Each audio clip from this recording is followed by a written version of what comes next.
All right. As I said, I want to actually, hello, this is me. And since I do offer credits, I have to disclose my conflicts of interest and commercial bias. I have no conflicts of interest or commercial bias to share. I have a general bias, generally in favor of LGBTQ things, but that's, understandable given the topic.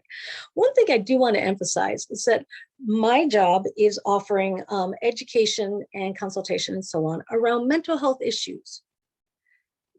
Being non-straight or non-cis is not inherently a mental health issue, but unfortunately, being different from the mainstream can result in mental health issues. So that's why this is a topic that I like to cover, so that people can help prevent the mental health issues that could come from growing up in a transphobic, homophobic society. So let's start with a poll. Okay, I'm going to launch another poll and I hope people can answer it.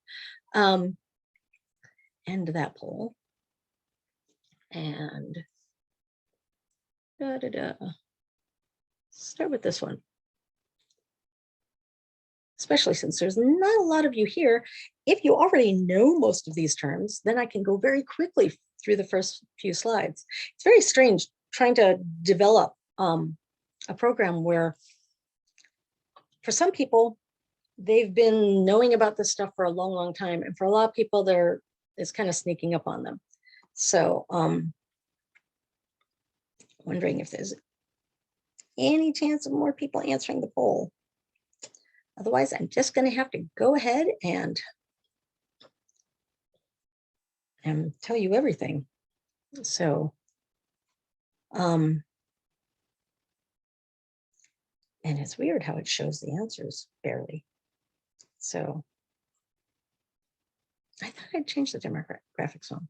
Anyway, we'll just go ahead and start with the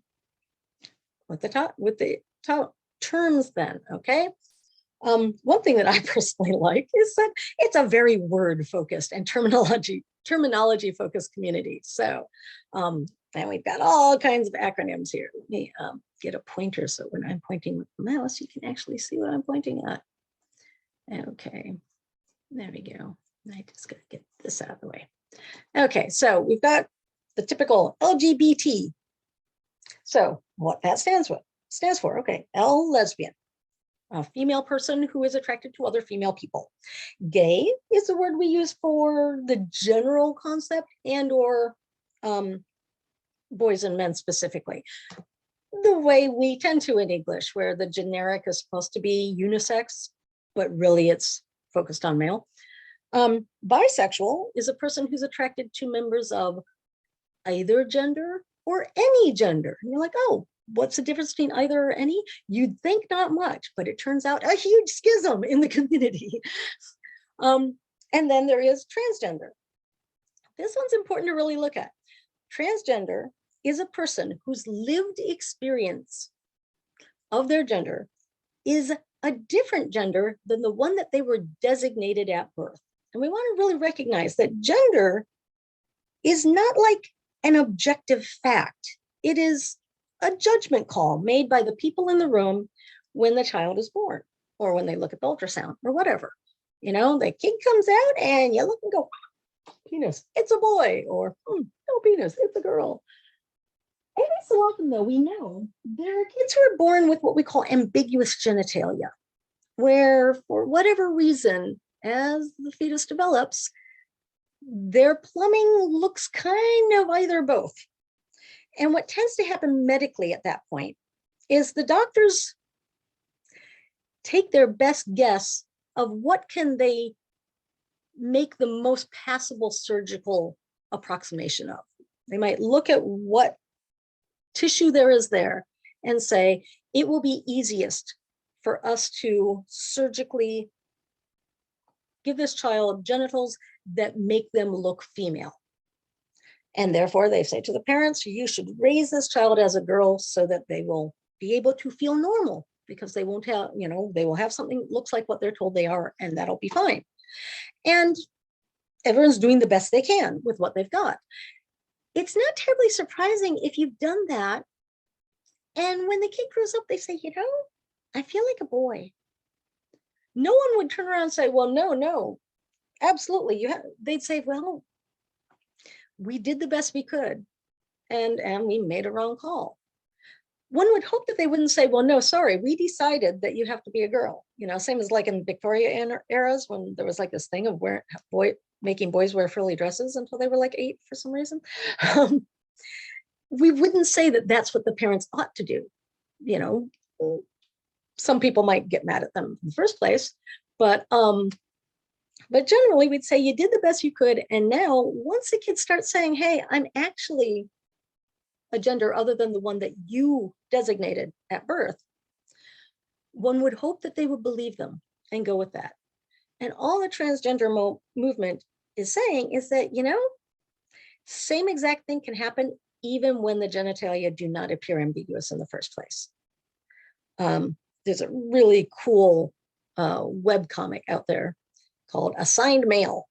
And I just love this very, it's about a young child who's assigned male and is living as a girl. And I just love this thing. It's not that they were born a boy and became a girl. It's that they were a girl, but no one knew that. And they made a wrong call. So to understand gender, we really got to recognize, because lots of people are like, there are just 2 sexes. How dare they be saying this? When biologically, if you really want to get to the science, there's way more than 2 sexes.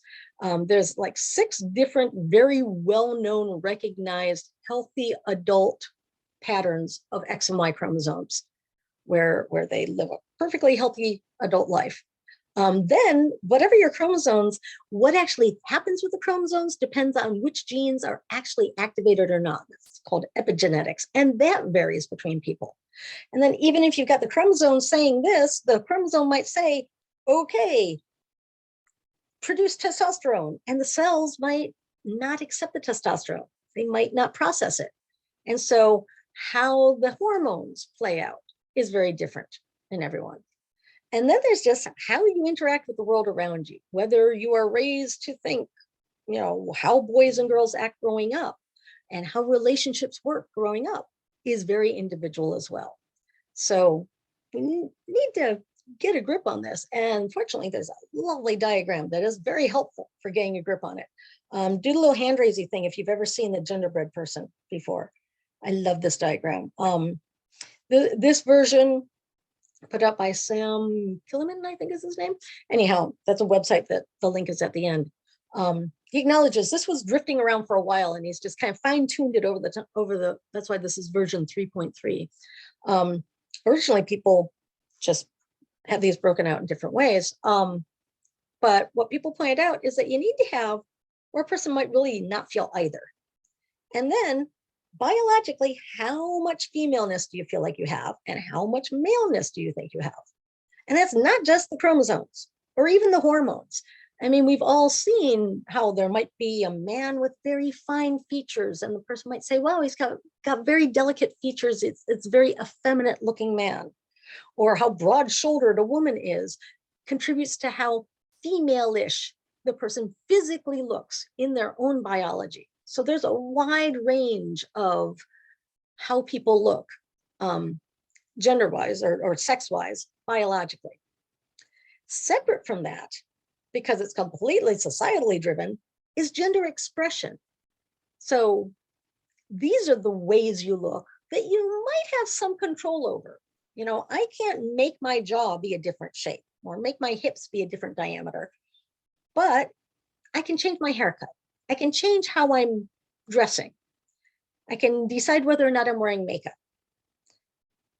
Some things, though, after a while, you can't really change them, like my mannerisms, the way I talk, whether I tend to defer to other people or interrupt them too much, which we, again, picture as a very gendered thing, when really it's just the way people are behaving. So some people might have more or less of all these external signals.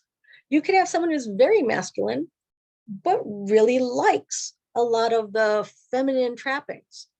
And whether that's a problem or not is really kind of a function of whether the society condemns that person or not. So gender identity is what's going on in your head. I don't know why the animation is weird for that one. This is, who do you feel like inside? It's a combination of what do you think feeling like a woman is, what do you think feeling like a man is, and what do you actually feel like? Now, lots of people will be like, I cannot understand, I cannot imagine this. And you know what? Neither can I.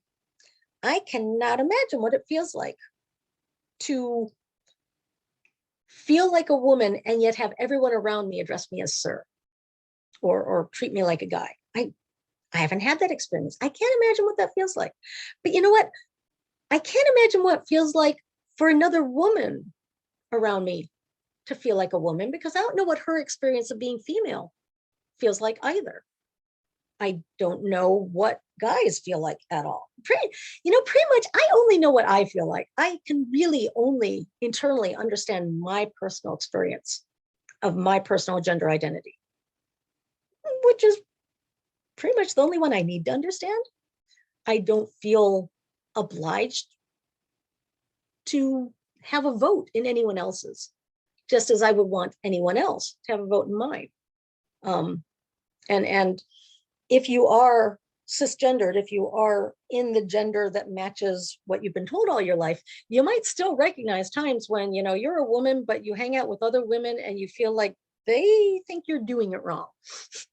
We all have that feeling of, oh, my gender identity doesn't match that other person's gender identity, even though we are technically officially the same gender identity. And then completely separate from all of these is who you're attracted to. People, for some reason, lump these together and they'll think, oh, well, if you are gay, if you're a gay man, you must be really more like a woman. It's like, no, actually, a gay man can be very much a man. He likes men. It's got nothing to do with their own gender. It's about the genders that they are attracted to. And this one's nice because it makes sure to include that sometimes you just don't have any attraction, and that's okay too. And separating out physical attraction from romantic attraction. There's the people that you really feel emotionally connected to and the people that you really feel physically attracted to. And they may or may not be in the same pattern of gender expression. So I highly encourage everyone to get a copy of this and look at it for yourself and figure out, when you've got so many different slidey bars, it's not surprising that you come up with lots and lots of different possible combinations. There's an article in the Mansfield News that people are very up in arms about, saying that, oh, it's terrible because they are teaching the kids that there are infinite different genders. It's like, well, yeah, no, not infinite. I'd say, what are we, 8 billion now? 8 billion and counting. Because everybody has their own combination of these, and it's unique, and it's them, and it's beautiful. So, but we also like to have words and pigeonholes to put people in. So there's more words out there. You'll see lots of other things out there with more letters on them. So Q is for queer. Queer was a word that was applied in a very disparaging way to homosexuals dating back, I don't know how far back it goes, but it was really prevalent in the, into the 60s and 70s, at which point what frequently happens is an oppressed group might grab the word that's being used to oppress them and own it and take it as a badge of pride. And sometimes it sticks and sometimes it doesn't. Sometimes it sticks more successfully than others. The negative words was queer, fag for guys, and dyke for women. And generally, fag is never really something people embrace as a positive word at all. Dyke, on the other hand, many communities do find that to be positive. And queer, many communities do find it to be positive. If you personally find it to be a negative term, then don't use it. That's okay. And if you're not sure if the person you're talking to thinks it's positive or negative, then perhaps don't use it. If you are not really sure how to use it, start with using it as an adjective, not a noun. That helps. It's kind of hard to, a lot of it's how tone of voice and how you say it. It's kind of hard to have queer community not sound like a reasonably decent thing. Whereas, those queers at the bus stop, Yeah, that one could be negative. So keep it an adjective and you'll be safer. I is for intersex. This is biologically a person who had the ambiguous genitalia, or maybe the genitalia weren't ambiguous, but turns out it did not match with their chromosomes or other biological things going on, or they got biological aspects that do not fit with either gender. People now often might use it for non-biological, but more social non-binary, of just whatever their plumbing, they still feel like they don't completely identify as either gender, though we also usually use non-binary for that term instead. And then there's asexual, person who does not feel attraction. If you are having a GSA in your school, an organization for LGBTQ kids, get one that includes the A in it, because the A is very, very helpful. Because as we all know, especially in middle school, kids will start coming to the puberty party at different ages. And it's really hard when you really don't feel attracted to anyone and you feel broken. So it's really nice to have asexual there saying, you know, it's totally cool that you're not interested in that. You don't have to yet or ever. If and when it comes to you, then that's fine. But you don't have to feel like there's something wrong with you. Now, some people will look at the A and say, oh yeah, ally, that's me. I'm on that acronym. No, you're not on that acronym. Okay, allies are important, but A is for asexual, not for ally. But look, it keeps going. P is for pansexual. Who's been hearing pansexual lately? Anyone out there? Pansexual is a recent, last 10, 20 years development. At one point, someone asked me to tell the difference between pansexual and bisexual. And I said, well, if you are under 30 and you don't really determine who you are interested in terms of who you don't like, but it's pretty much your menu of what you're interested in does not really care about gender. If you're under 30, you call it bisexual. If you're or over 30, you call it bisexual. If you're under 30, you call it pansexual. Go back a couple decades, and yeah, that's what bis were. Bis say, yeah, it means that we really don't care what gender it is. We used to get slandered as the anything that moves contingent. But pans come along and say, no, it says bisexual right there. It says bi. So clearly you must care about, it's male or female, but nothing else. And so pansexual is a term to really emphasize that non-binary people, intersex people, trans people are all also welcome. Q is for questioning, person who's figuring stuff out. They don't know yet. They might never know. Life is a journey rather than a destination.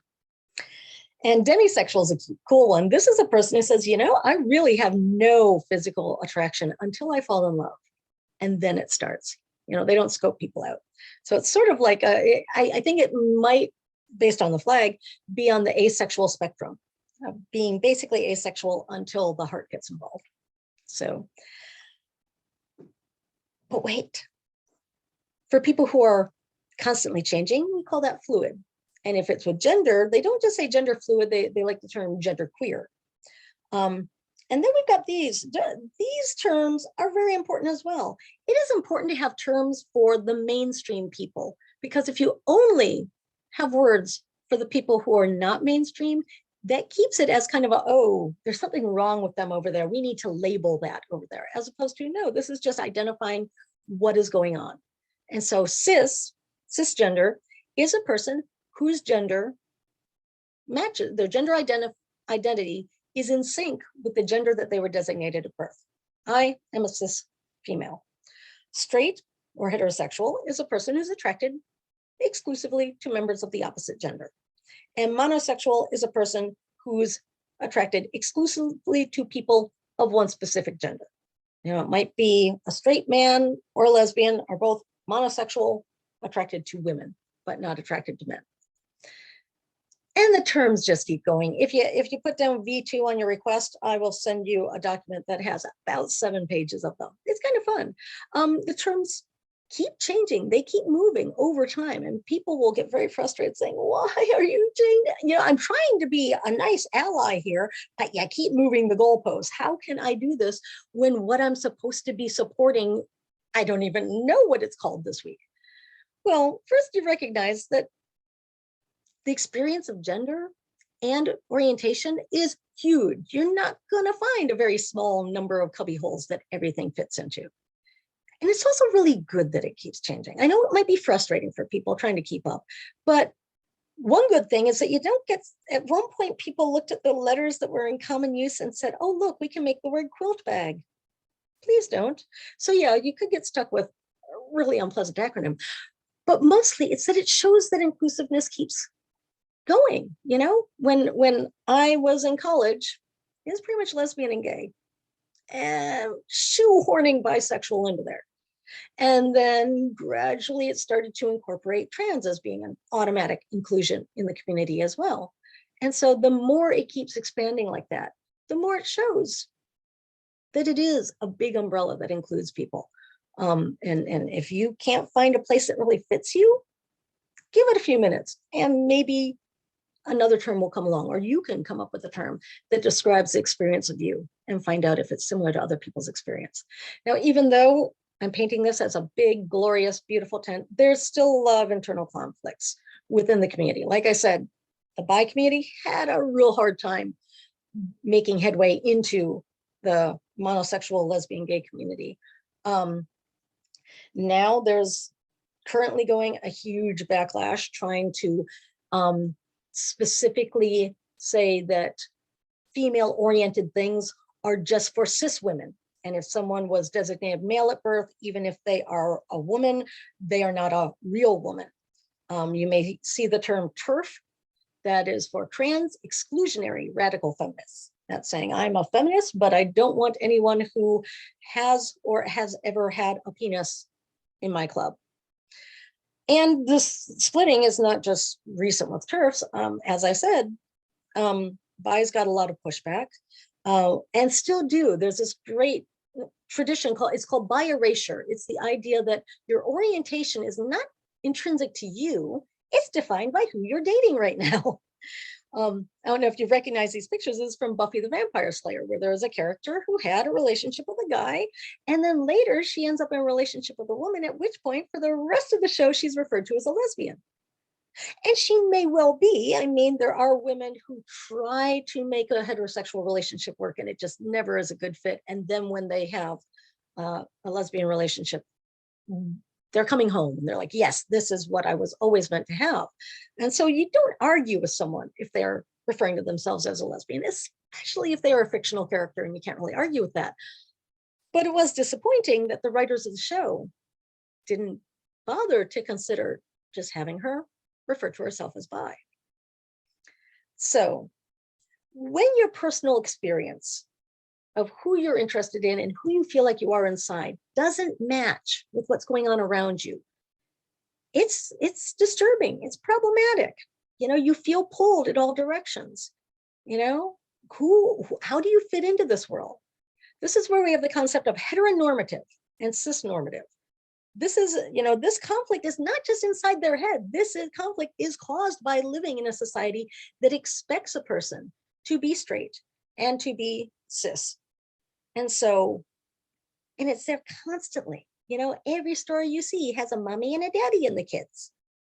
There's no image of there being the possibility of a family relationship with parents of the same gender, or everyone always assuming that they can tell what gender someone is. And every time they talk to a kid who is designated a certain gender, just assuming that, of course, you are the gender that I am saying you are. Now, that's the constant beat. When it becomes official, that's where you get into heterosexism and cissexism, where you take these heteronormative, cisnormative ideas and you make them policy. You know, that's where you'll have, like, you must have the name that is on your birth certificate, or you cannot use the bathroom without waiving a birth certificate that shows you, you know, proves that you have the right to go in that bathroom, or you can't get health insurance unless you are married to someone of the opposite gender, things like that. where it's just built in. Or it might be built in sort of as a combination, like this boss just really doesn't want to hire anyone who isn't in the mainstream. Then homophobia and transphobia, that's when these things get violent, get nasty, get abusive. And there's a lot of pushback. People say, no, that's a bad word. Phobia means fear.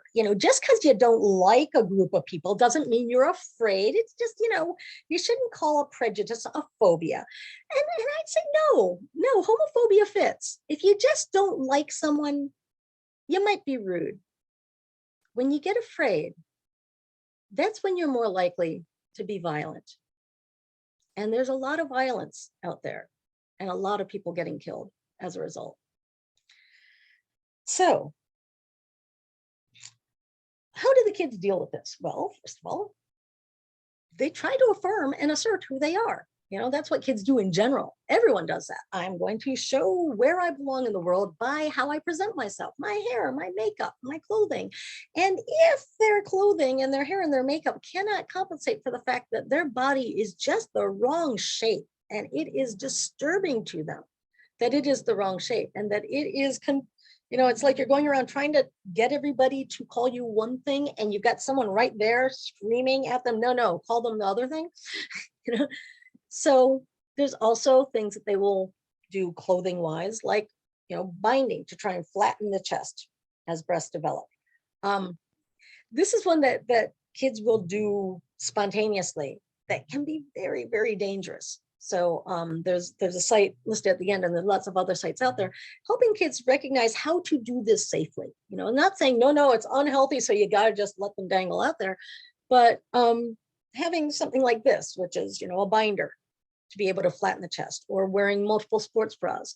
What you want to avoid is someone who's using like tape or ace bandages or regular bandages, because that can really cause tissue damage. And then there's other things that people will be using. People are very, very curious about the medical side of a transgender transition. And so just to get this out of the way early, okay, gender affirming medical treatment is a medical process.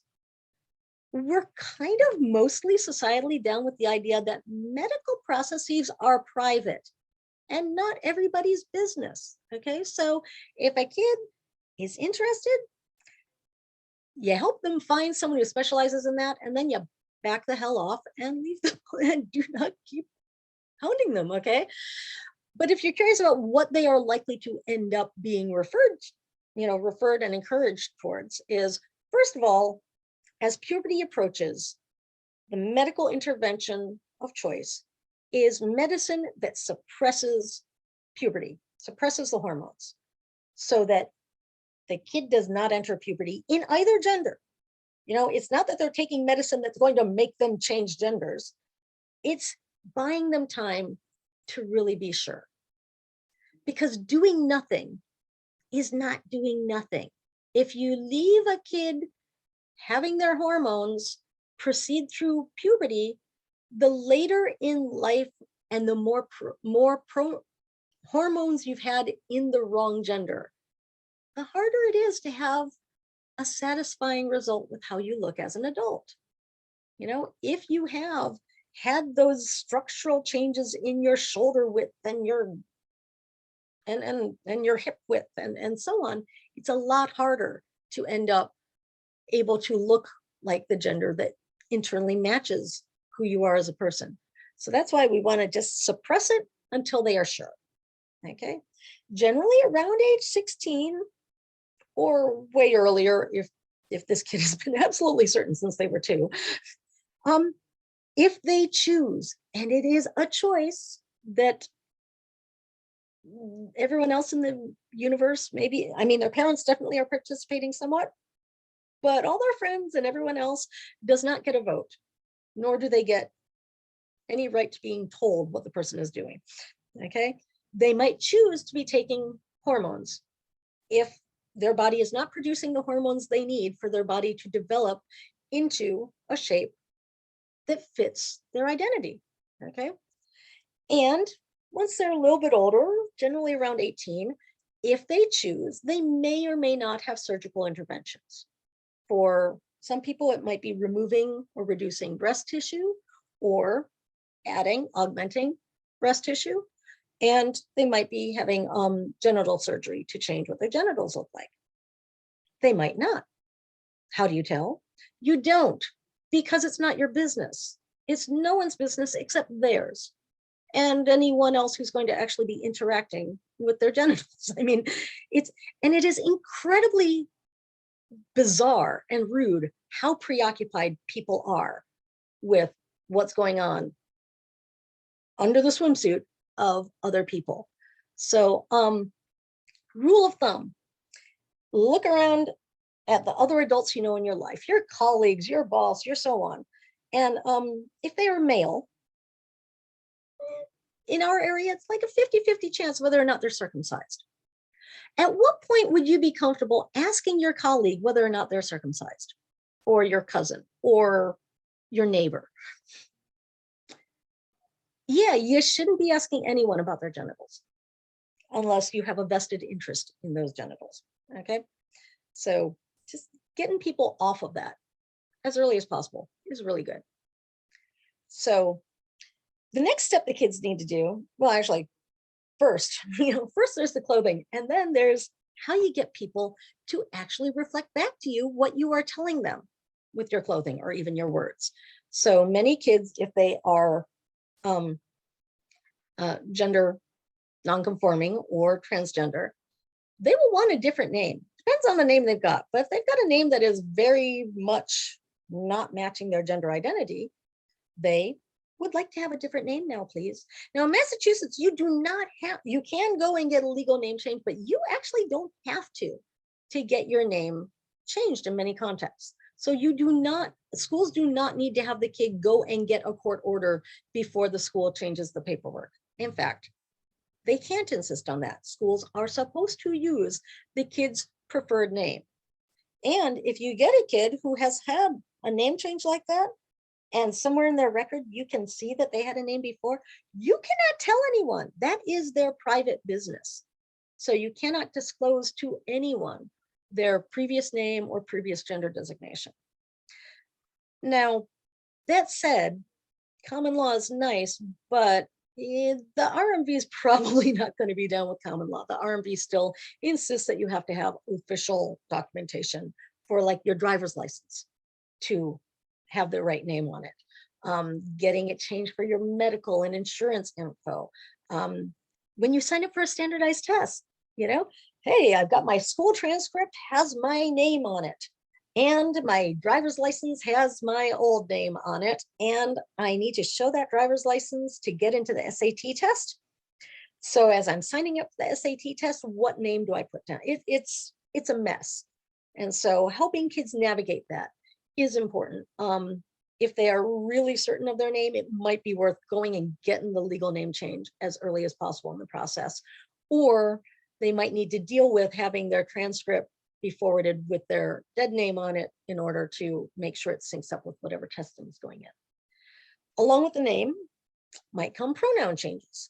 There are many different options out there. I kind of like this card because it shows people grammar. It teaches them grammar. Unfortunately, people don't like to learn grammar. Okay, there's a lot of people out there who are already kind of on thin ice emotionally around dealing with the idea that gender isn't a fixed commodity. They kind of didn't think those things could or would change, and they're trying to learn how to do that. And then we say, oh, and yes, you also need to learn how to decline the word J. And then their heads explode and they get very hostile. So one thing I tell kids is, if they are pursuing some of the more obscure, like Z, recognizing that they will get a lot of pushback. Kids get a lot of pushback in general, unfortunately, but they should recognize that if they get more pushback, it's probably because of the grammar emotional burden. And they should recognize that and just not internalize that as something they're doing wrong, something that they should, feel bad about, but just that, learning grammar makes people irritable. So people get irritable a lot around names changing and pronouns changing and so on. And so one thing is they'll be like, don't make me do something where I'm going to mess up. And it's like, yes, of course you're going to mess up. You know, I like this down here saying, don't say, oh, I'll try, but you know, it's so hard. It's like, no, just say, yes, I'll try. I'm going to mess up. Well, of course you're going to mess up. It's a new thing. Everybody messes up new things. If you mess up politely, that helps a lot. And the best way is when you get corrected, say thank you.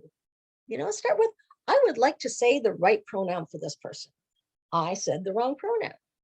They tell me the correct pronoun. They are helping me move towards my goal of saying the correct pronoun. I should say thank you to that.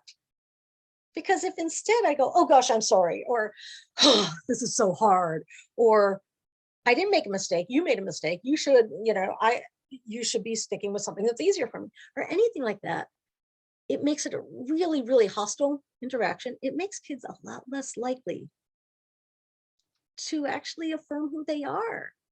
You know, in that whole circle of how do they deal with all those pushes and pulls, when the pulls are really, this is going to be, we're going to make you really, really sorry that you're asking us to do this, that can really be a corrosive problem for them. So start off with just don't get mad when you make a mistake and you get corrected. Make them feel good that they corrected you. Thank them for it so that they know that it's okay to correct. That's the right thing to do. Do recognize that they might not be polite about correcting too. They might kind of bite your head off for it. And at that point, recognize that they're not just reacting to your mistake, they're reacting to a pervasive pattern. You know, if they expect that when they correct you, you're going to bite their head off, they might correct you in a very defensive way before you even say anything. So don't take that to heart. And when it comes to names, you know, you may have heard the term dead name. Dead name is using a person's previous name once they have shifted to a new name that is in line with their gender identity. And you want to recognize that it's not just, I mean, it's a word that they can say, yes, when you knew me before, I was named that. That is different from saying, I'm calling you it now. You know, if it's just kind of a noun that describes a previous thing, like, oh, remember when you used to wear that purple hat, versus I will always see you with purple on your head, you know? So if it's a past tense thing, you can refer to it as its past tense thing. Dead naming is when you refer to a person by that name. And you want to recognize that that is painful. That is saying, I'm going to continue to force you into being someone you aren't anymore. You know, there's all kind, every time they were called that name growing up, it was an emphasis on you aren't who you ought to be. You know, you're supposed to be this. My daughter had a very unusual nickname. We nicknamed her Wolf.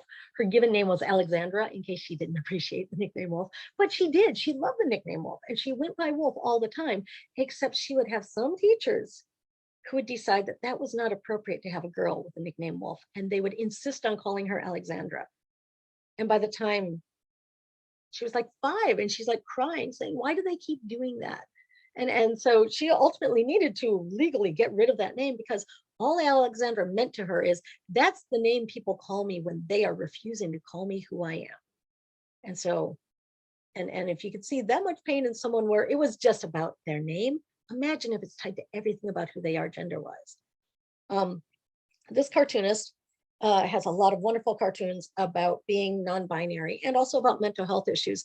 I'm including all of the stuff about pronouns, do's and don'ts. I don't want to linger too long so we don't spend too much time on it, but just recognizing that there's lots of different approaches to it. Part of why I wanted to include all of their stuff was that I went to make sure that the link is, you know, fresh and live. And just in December, they stopped putting out the cartoon. They've done it for 10 years.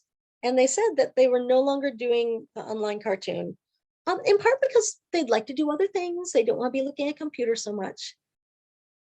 But mostly it's because they're on the internet, and the internet is a nasty, brutal place for people who are non-binary and people with mental health issues. And they just did not want to be dangling out there like a piñata anymore. So, which is really a shame because this is just such a wonderful cartoon. So you want to minimize those mistakes. Do well when you make the mistake, but of course, try not to make them in the first place. So the best way is to just always use inclusive pronouns. Use them about everyone until you are told what the person's pronoun is. You know, if someone says, hey, I'm going on a date, oh, where are they taking you? Rather than, I will now assume that I know what gender your partner is because I assume that I know both your gender and your orientation, and I'm going to make sure that you have to go out of your way to correct me. No, I could just say, oh, where are they taking you? Or where are you taking them? Make it routine to ask people, you know, hey, what pronouns do you use? And these are my pronouns. And then once they tell you, use what they tell you. I know that seems really basic, but it's amazing how much people have a hard time doing that. But mostly the best thing you can do is to get comfortable and automatic with gender neutral pronouns. They are so useful, and not just around trans people, just in general. But lots of people go, okay, it's funny because on the one hand, they will get very irritable about grammar, but they will also get so defensive about grammar. So let's see. We got another poll here that I want to pop up here for you. End that poll and launch the new poll about this. This is just a nice straightforward vote, okay? But you can pick more than one, all right? And for those who can't see the poll, I'll read off the questions and you can stick the answers in the chat if you like. How do you feel about they as a singular pronoun? Do you think that it is a plural pronoun? It is not grammatical to use it if there's just one person there. Or second choice, it's always been a singular pronoun, but language changes and right now it's changing. Or it can be used for singular people and it has been able to be used as a singular pronoun for a while. Or I really want to use it as a singular pronoun because I know that's the thing to do, but it just, the grammar, I just can't go with the grammar. My commitment to grammar is just too important. Or I really want to make the change, but it's really hard to make the change. And I worry that every time I do it wrong, people are going to yell at me and call me a bigot. And let's see what votes we got going out here.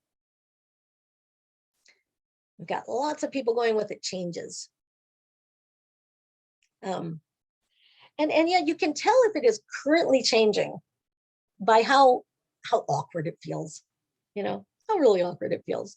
So let's look and see how awkward it is. Okay, let's have a conversation and see how terribly awkward this conversation is here. Okay, come on, slide. All right. Oh no, someone left their cell phone. Oh, I wonder if they'll miss it. Of course they will. It's their phone. No, I mean, I wonder if they'll miss it in time to come back and get it. Should we leave it somewhere for them? Oh, I hope so, for their sake. I mean, they can't possibly function without a phone. None of that feels awkward to me. I mean, other than caring that much about someone's phone.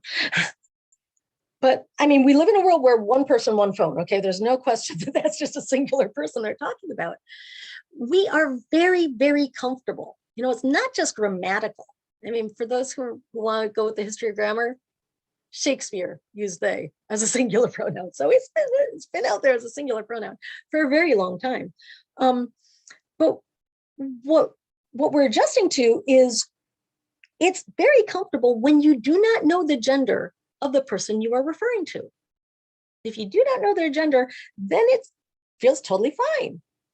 You know, there's a great meme out where someone was saying, you know, I can't remember it, but it was where they used the they to refer to a singular person as they were complaining about the policy because it was a generic, I don't know who I'm talking about.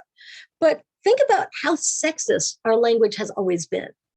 You know, if someone says, I went to the doctor, what did they prescribe you? As opposed to, go back a couple decades, I went to the doctor, what did he give you? The assumption would be, if it's a doctor, it's a man. But as we get more comfortable with, no, you do not know the gender of the doctor. That's sexist if you think you do. I do not know the gender of the nurse. It's sexist if you think I do. We get more and more comfortable using they. And then it's just a slightly easier, smaller step to recognize that, you know, even if a person's standing right in front of me, I do not necessarily know their gender. Until they tell me, I don't know it. And therefore, I should be comfortable using the word they.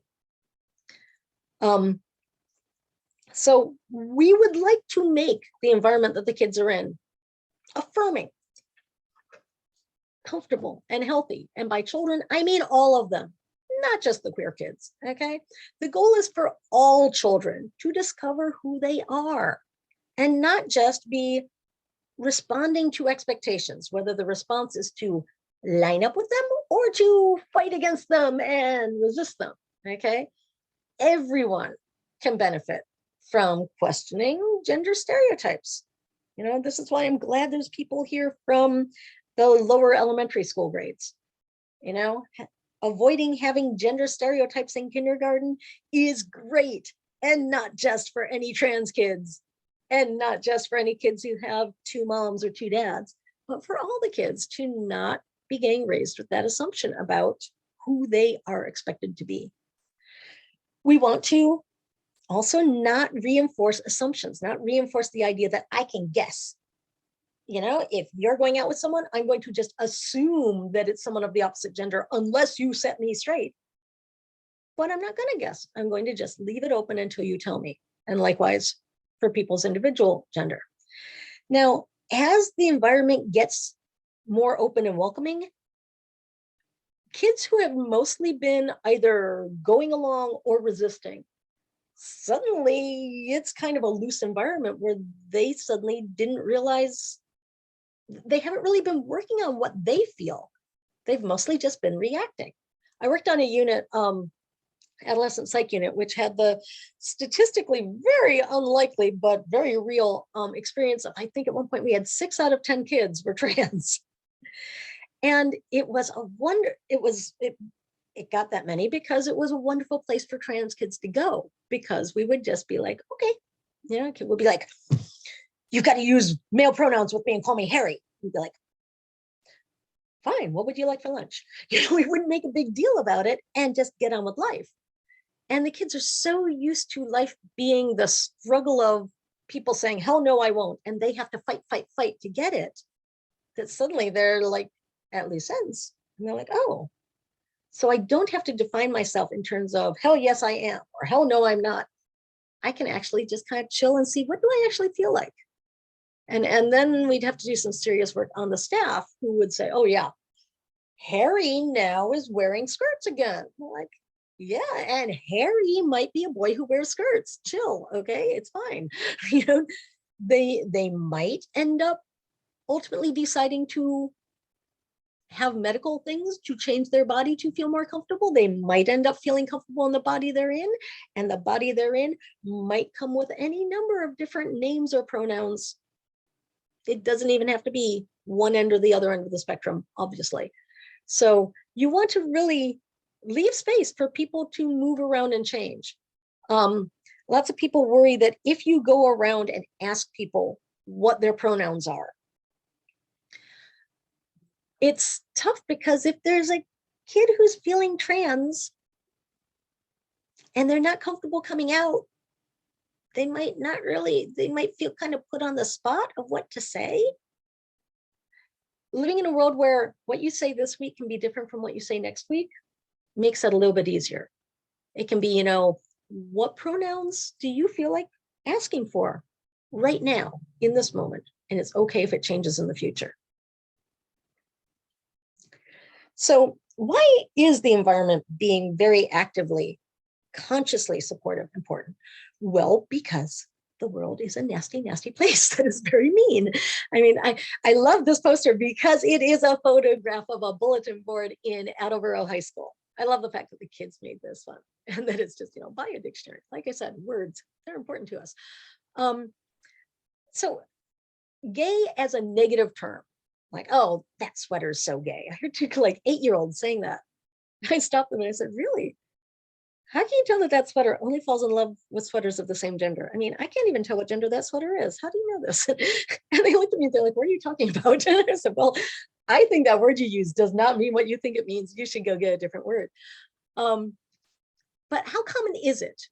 You know, anyone want to call out or write in chat how high you think it is? What percentage of kids have heard the word gay in that negative context? Okay, let's see. Have they ever heard it? It's going, going, going. And the winner is, yeah, pretty much all of them at some point. Okay, but that's at some point. How common? Okay, just really often. People have heard it frequently, like all the time. It's coming out all the time. How often does that really happen? Still, yeah, 75% of the time. Yeah, all the time, rattling around our words, reinforcing to kids that, yeah, you don't want to be this gay thing because it's bad.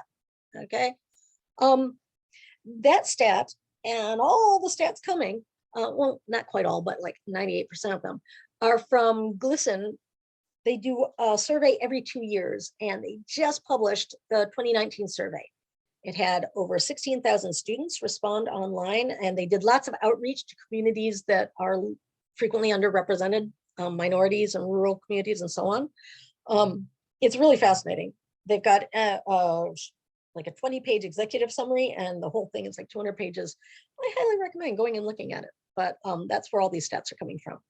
So it's not just hearing the word gay, it's having people actively target them and verbally harass them for being gay, for being lesbian, for being trans, for just not being gendered the way people want them to be. You know, if you got someone who's just, your hair's too long or your hair's too short, and I'm going to treat you badly as a result, regardless of what their gender identity is, because gender expression and gender identity are separate elements. And it's not just words, okay? Even though sticks and stones will break your bones, but words will crush your soul, sticks and stones also suck. And so there's lots of physical harassment, including actively assault. You know, being hit, punched, or attacked with a weapon is disturbingly happening. And all kinds of other things, you know, getting excluded, 90% of them have had that experience. Rumors, sexual harassment, including sexual assault, happens a lot. Nothing says, I'm going to prove that you're a girl, like sexually assaulting a trans boy. So now we might say, okay, yeah, that was a nationwide poll though. Massachusetts, we are number one for gay marriage, yes. So surely it's better in Massachusetts. And yes, 86% instead of 98%. Yay. You know, it's better, but it still really kind of sucks, you know, and the assaults and harassment and all of that, that's not uncommon in Massachusetts as well. So we still, even in Massachusetts, have a lot of work to do, because when this happens, you know, keep an eye on this end, because these are the amount of victimization increases all of these, but this is just if they had none versus they had any. You know, 2/3 of the kids with any victimization have clinical depression. You know, if they are victimized, they are more than 3 times more likely to be missing school, to get away from it. Okay, this one's not from that poll, you can tell by the color shift, but lots and lots of queer kids are homeless. And ultimately, all this leads to suicide rates being unbelievably increased in this population. You know, at some point when I was talking about this, my mom was saying, you know, I keep hearing about this stuff of like trans and gay things, and I never heard about that when I was a kid. Even when you were a kid, I didn't hear about so much. Are there like more of these people around now than there used to be? Is there like an increase? Is there like, and I thought about explaining closeting to her. I decided, no, I looked at her and said, yeah, there are more of them. Because when I was a kid, these numbers were even higher. When I was a kid, it was even less common for an LGBT kid to make it into adulthood. So when people are really opposing efforts to try to help these kids feel more comfortable and feel less depressed, you want to recognize that the anti-gay curriculum and so on efforts really boil down to being a pro-suicide effort. You gotta call it out for that. So step one, don't be part of the problem. I was stunned by this chart of how many kids are hearing the negative, the homophobic remarks, the anti-trans remarks coming out of the mouths of their teachers. Even, rarely, but still some.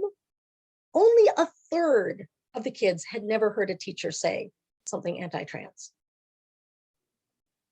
And almost half, but not even half, had never heard a teacher say something homophobic, And the teachers are part of the larger environment. It's the school policies as well.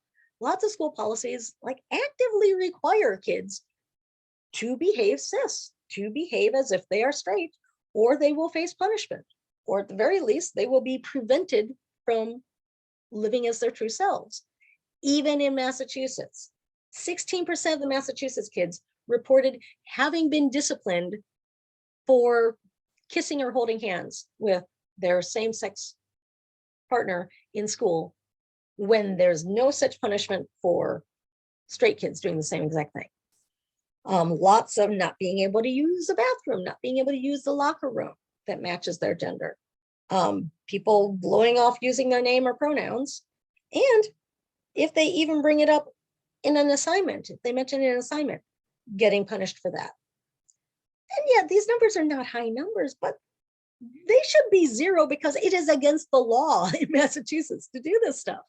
Okay, we want to recognize Massachusetts law in 2012 included gender identity and sexual orientation. I think sexual orientation was already there, and gender identity in 2012 got added to the protection against discrimination in schools.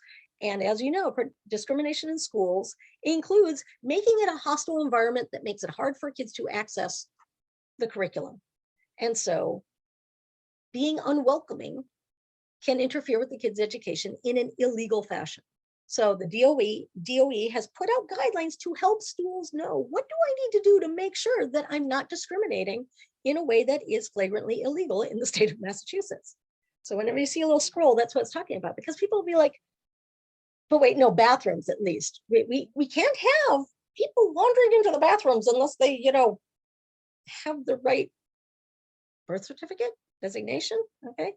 No, DOE specifies students must be allowed to use the bathroom or locker room that matches their gender identity if they request it, okay? That is the law. And people say, but it's really uncomfortable for people if the bathrooms are treated that way. And yes, do recognize it is very uncomfortable for people. When you're the trans kid, these are the bathroom choices you have. It's uncomfortable. It is so uncomfortable that lots of trans kids, that's why they're missing school. That's why they drop out of school, because going through every single day unable to access a bathroom, that takes a toll. If you want to do health care for the trans community, if you're going to be a doctor or a nurse working in the trans community, you know how you always kind of think, which are the organs that I have to really know well? You got to know kidneys. You really, really got to understand kidney and bladder disease, because lots and lots of trans kids and trans adults have kidney and bladder issues, because once you're an adult, you can't pee anywhere, can't go anywhere safely. And so the answer is, you just do not drink anything before you go away to work, because you're not going to be able to find a bathroom until you get home. That's ridiculous. That is just unbelievably cruel. And yeah, I know people are like, oh, but it's so uncomfortable. What if someone there's stalls, I don't understand what the problem is. I mean, if you've got a woman who happens to have been born with a penis, but she is fully looks like a woman, you want her to have to go into a men's room, to go into a stall there? That just makes no sense. So the policy that you should have in your school is kid gets to go where they are most comfortable. And then you do whatever you need to do to make it comfortable. Okay. If they want to go to a bathroom with their gender identity, then they go to the bathroom that matches their gender identity. If they're non-binary, then you have some bathrooms that do not have an identity. It's not that hard. We went to New York and like all the public bathrooms down there are now just like gender neutral. It's kind of cool. You walk into a bathroom, all the stalls have actual walls. It's kind of European that way. It's nice that way. And yes, you can go ahead and wash your hands next to another dude or, person of the opposite gender. That's not a problem. This is, again, one of those things where if you do something for a minority, it helps everybody, because when it comes to locker rooms, they're like, okay, what are we going to do with that? Because if they're actually getting naked, that's going to be a problem for everyone. And most likely what the kid would probably be asking for is, could I have like a curtain or something so that I can have privacy for when I'm changing? At which point all the other kids in the locker room are going, curtains, could I have curtains too? It'd be really nice. Think about it. We take kids in puberty and we make them all get naked in the same room. That's just very bizarre that we do that. And it'd be nice if we gave everyone more privacy. So now you will potentially have other kids or adults saying that they are not comfortable with this. I am not comfortable having my daughter go in a bathroom where there might be a girl who's got a penis in there. Okay, I care about that kid's comfort too. Let's figure out where they can go that they will feel comfortable. It does not include kicking that kid out. Same thing if you're going on a field trip, like an overnight field trip, you talk to the trans kid and help figure out what will make them comfortable, and then you make it possible for them. And if you had someone who's like, I don't, my kid shouldn't be in a room with that person, and the kids are okay with it. It's like if you had a person who came to you and said, I hear that there's a kid who has only one leg and they're wearing a fake leg. And if my kid is in the same hotel room with them on that field trip, they're going to get skeezed out by seeing the stump when the kid goes to bed. What would your answer to that person be? Would it be, oh, wow, you're right. Let's make sure that we put the amputee in a room all by themselves, or don't let them go on the field trip? Or would you say, yeah, I understand that it's hard, but the problem is in the kid that's feeling uncomfortable rather than the trans kid. So what policies does your school have? And let's see who can answer polls now. Come here, poll. There we go. All right. I needed to end that poll and pull up the next one. This one has a lot of space for you to put in. On the one hand, there's two questions. One is the bullying policy, or rather the anti-bullying policy. I believe all schools have some policy about bullying. I think they're required to, okay? But does the bullying policy of your school specify that bullying against someone based on their sexual orientation and or bullying someone for their gender or gender expression is specifically not allowed? And even more helpful is, does the policy actually say that there's going to be something done about it? Because lots of schools will just say, yeah, bullying, bad, don't do it. And then there's nothing about, if you're feeling bullied, where do you go? What do you do? And then also, does your school have policies regarding transgender non-binary students? And so wondering if there's no policy or you don't know the details. But if you do know about the details, does it include name and pronouns? Does it include changing names on records? Does it include bathrooms? Does it include gender neutral bathrooms, lockers, and participation in clubs and in sports? Let's see what kind of answers we get on this.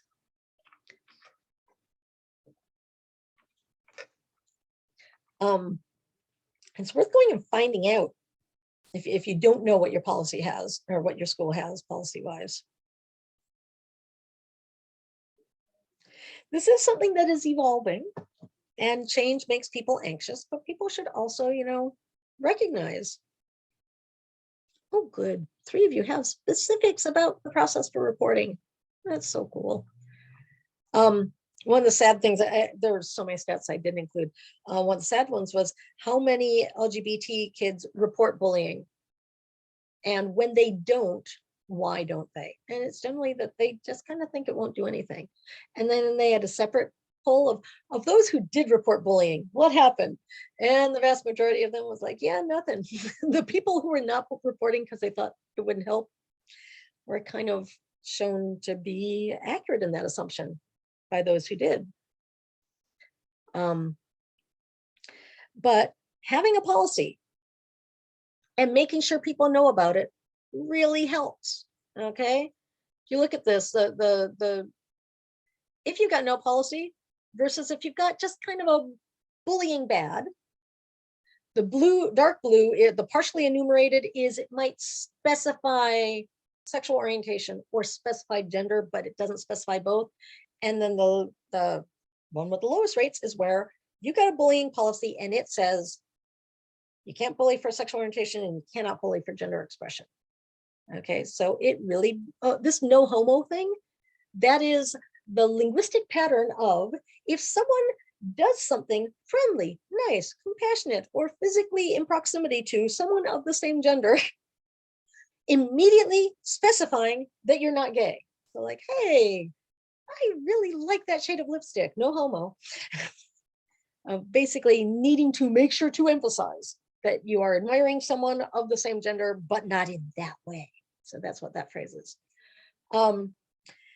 There's also reduced victimization of all the different types and increased intervention. If there's a policy, people actually speak up when someone does something.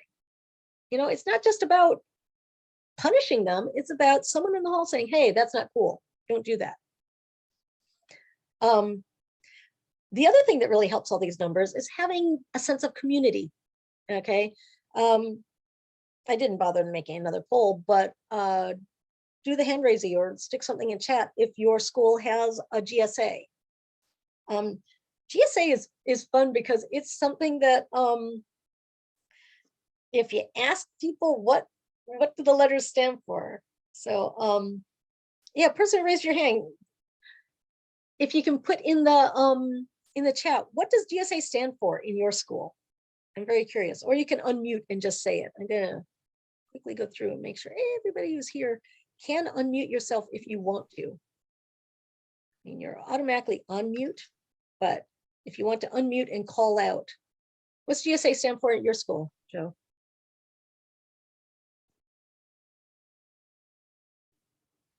Can't hear you. Anyway, I find it amusing because it's, sorry, my slides went backwards. Sorry, Julie, can you hear me now? Yes, now I can. What does GSA stand for? So I texted traditionally Gay Straight Alliance. Yep, that was the original. And what variations have you seen since? Well, there's a number of variations that have come up, but in our school system, and I represent a number of schools or students from schools across the state. And so we've seen some changes in the verbiage to include, to be more inclusive, but the original moniker still stands and everybody still refers to it as Gay Straight Alliance. I've seen some schools where they keep it GSA, but they do their best to find other words that will keep it GSA. So I've seen gender, sexuality, and then they do whatever with the A, association, alliance, activism. But yeah, it is always fun when there is a well-established acronym and then it needs to change. But yeah, if there is a GSA in the school, all those negative things go down, including victimization, including them feeling too unsafe to show up for school. You know, if they have a GSA, they are more likely, or they are less likely to end up feeling unsafe and miss school. So attendance goes up. And just having a GSA in the school makes it more likely that people will speak up if anything is anything bad is happening. It's funny, the first time I did this presentation was for a mixed group of schools, and there are a couple nurses that are going, yeah, we're not seeing any of this bullying. And everyone else is like, oh, you must not be looking hard enough. And they're like, no, we don't see this going on in our school at all. And I asked them what school they go to, and they're like, oh, we're from Mansfield. I'm, oh, okay, that makes sense. Yeah, my daughter ran your GSA for a couple of years, and she whipped everyone into shape. No one would put a toe out of line with her in that school. I loved at one point, she said that she was at her locker and there were some jocks in the hall, and another jock was like coming over to like show off to them by saying something rude to her. And one of the other jocks grabbed him and put him back and said, no, you don't want to talk to her. It does not go well for you if you try to do anything with her. So yeah, having a GSA can help with the general school climate. And I love this one, but check this out. If there's a GSA, this is how many staff do the kids think are supportive? How many supportive staff do they know are there? Okay, if they've got a GSA, only 20% of the kids had, very, very few, and over half had 11 or more supportive staff. Now, this school where there isn't a GSA, I suspect there might be just as many supportive staff, but if the kids don't know that you're a supportive staff, it pretty much defeats the purpose of being a supportive staff. On the bright side, I mean, it's very important, but it's really easy to show that you're supportive. You can buy a sticker and put it up. You do want to make sure that you actually feel ready and capable to have these conversations when you put up the sticker. I was at a conference at one point that was very much preaching to the choir. And one woman in a small discussion group said that a couple of the teachers had put up the safe zone sticker in their classrooms, and they went and they told all the teachers that they had to put up the safe zone sticker because every classroom should be a safe zone. And we're like, okay, you do know that it doesn't just mean like physically safe. Safe zone means that the teacher in this room is comfortable and good to talk to. So if every teacher has that up, how do the kids know who is actually a good person to talk to? She said, oh, we got them buttons, and they wear a button. I'm like, so you made the sticker meaningless, and now they have to remember to put on a button every day. That's not moving in the right direction.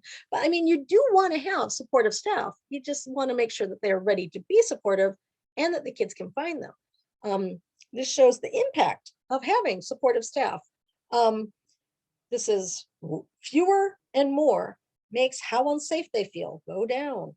How likely they are to miss school go down. And over here, this is asking them, do you plan to not go to college? And the ones who plan to not go to college goes down. More of them want to go to college. More of them plan to finish high school if they've got more supportive staff around them. So, but again, you got to be ready for it. You got to be comfortable having the conversations, because if you are a supportive staff, a kid might be coming out to you, and you might be the first person they ever came out to. They might be kind of testing the reaction. Whether a kid is coming out as gay or pan or gender nonconforming or trans or anything else that is very hard to say, whether they're telling people about abuse or anything like that, you want to recognize if a kid is saying something, or if anyone is saying something to someone for the first time, they're trying to find out, if I say this out loud, is the sky going to fall? So you want to remember, your first and foremost job is to not let the sky fall. Make it, yes, this is fine. I'm okay with this. And now what would you like to do next? Okay. Keep it in their hands. It is a personal choice. It is not something that people automatically do. Okay. And sometimes you might actually encourage them to tap the brakes a little bit, because coming out does encourage the people around you to shift their perception of you. And change and hostility can look the same at first, even when they aren't. And so you really want to, there's one school where a girl wanted to come out to everybody at once. She's going to put a sign on her locker to let everyone know. And it's like, how about you talk to her about telling your friends? Talk to your friends first. And don't be surprised if your friends are like, what do you think about that? I need to process that. And then they process it. And then they're like, okay, now that I've integrated this, I'm here. You want them to finish that process so that when you come out to the rest of the school, they got your back. You want to make sure that when you turn to your friends for support, if someone's being nasty to you, they aren't going, wait, you're what? I never even thought of that. Because even if they're just surprised. You also want to remember that person being out is very situation specific. Just because they came out to you does not mean that they're out to everybody, and does not make it okay to out them. You cannot tell anyone else without their express permission to. And it can be awkward because, oh, this person came out to me as gay, and now you're in the, talking to another teacher, and the teacher saying, oh, I hear they're dating someone. It sounds really serious, and I'm worried that she might get pregnant, and that's scary. And you can't say anything. Not correcting them feels kind of like you're lying to them, but you can't correct them without outing the person. And so it's kind of this very awkward push-pull. Take a moment to recognize that that's what that kid's life has been every day for a very long time. That every time anyone says anything that doesn't fit with their identity, if they don't speak up and say, oh, wait a second, you're assuming that I'm a girl when actually I'm a boy, feels like they're lying, but they also aren't ready to come out. That's a very uncomfortable feeling to have. So recognize it when you get that tiny little echo of it. And recognize that depending on how their life goes, it can be that they have to just keep coming out all the time. It's this, if you took the word openly out of this would be a statistically very implausible graph as far as how many LGBT teachers are there, but it's openly ones. So you look at this and say, okay, half the schools that we know have LGBT teachers, they have to stay closeted. They can't let anyone know. And people say, well, yeah, of course they should. They shouldn't be talking about that stuff to their kids. They shouldn't be, rubbing their noses in it. It's weird how people act about coming out. They'll be like, why do these people always need to be coming out? It's like, because you are insisting that they are straight and making them be liars, or you're insisting that they're cis and making them lie to you to make you feel okay. And recognize that straight people come out all the freaking time. If you say, hey, yeah, I can't stay late, my husband's waiting for me, you just came out. Same as if I can't stay late, my wife's waiting for me. You'd be like, she just came out. So you want to recognize that coming out is something everybody, except for gays, does all the time. And then the gays, when they start doing it, or the trans people start doing it a little, people act like they're doing something that no one else has ever done and how terrible it is. But going beyond just being an ally, we want to also make the curriculum also reflect the reality of the kids. Okay, having books and conversations and everything. Let's just take a moment to look at this one. This is sex ed that does not mention sexuality. This is actually breaking down because there's a far more depressing graph that showed how many kids have no sex ed at all. But of the ones who do, look at this. There's no mention of it in 3/4 or 4/5, depending on which topic you're wondering if they have nothing about. And then down here, of the ones who do mention it, 1/3 of the mentions are that it's a bad thing. So it just, yeah, let's work on the sex ed curriculum, but then also everywhere else in the curriculum too. And by inclusive, people be, oh, you shouldn't be including all these sexual details. It's like, okay, we're not doing like graphic instruction manuals for sexual techniques any more than that's what sex ed for straights is. Okay, that's, if you read a romance novel, if you read a novel that includes a heterosexual couple, you're not going into that much detail. I mean, maybe you are, but the school ones, not so much. Same sort of thing. Inclusive just means acknowledging that they exist. And people will be like, okay, so novels, but why are you saying it should be anywhere else? Because it should be everywhere else. You got a word problem, you know? John and his husband are driving down the street at this rate. You know, you could have math problems that actually acknowledge that there's gay people in the world. Or science. You could talk about Alan Turing, amazing founder of computer science. You could talk about all kinds of scientists. Mind you, most of the stories do not end well, so you could bring it up in history as well. So if you have an inclusive curriculum, again, everything gets marginally better. I couldn't find any graphs that were like, okay, let's find the people that got all of these. How much better does it get when you've got all of that? This is for the people who really think STEM is vitally important. I mean, yes, science, technology, and math are wonderful. I personally am a religion major and I like writing. So this whole everyone must worship STEM is kind of weird to me. There's some article talking about how stupid it was that this person majored in social work instead of nuclear physics. Let's look at the salary differential between a social worker and a nuclear scientist. I'm like, you're acting like that social worker had any interest in nuclear physics.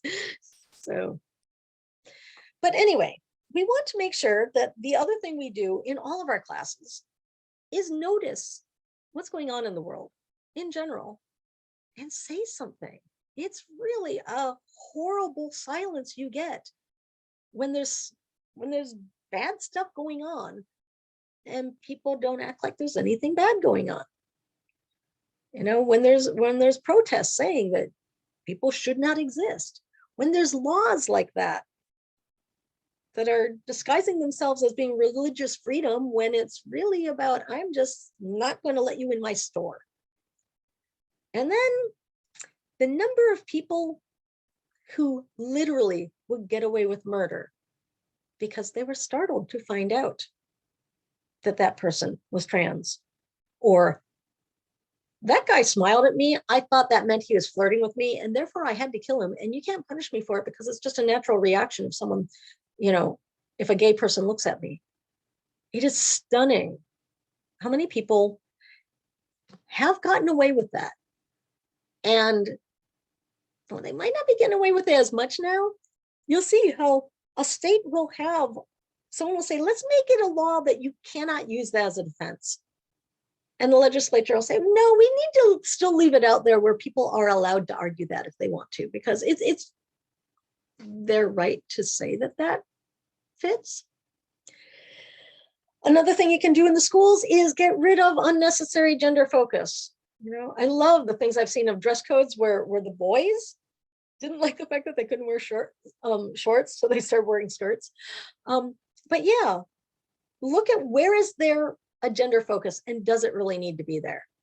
Because not all kids are going to have the nerve that this kid has of saying, sorry, but where do the kids who don't define themselves in terms of gender and just identify as awesome line up? You know, and if there's someone who says, well, but this really serves a practical function for me, recognize what the goal is and find a non-gender specific way to achieve the goal. You know, people would always say, oh, but we love having the two colors of robes at graduation because, you know, they make the nice lines and all that. And say, okay, impressed that you get a perfect 50-50 mix, but whatever. You can still have two colors of robes at graduation. You could have it go by alphabet. You could have it go by any number of things, you know? Or I have a teacher friend who said that, you know, she teaches like 4th or 5th grade, and she would, when they're doing a discussion circle, have the kids pass the discussion to the next speaker. And she had a rule that you had to pass it to someone of the opposite gender. And the purpose of that was that at that age, kids tended to play mostly in same gender groups.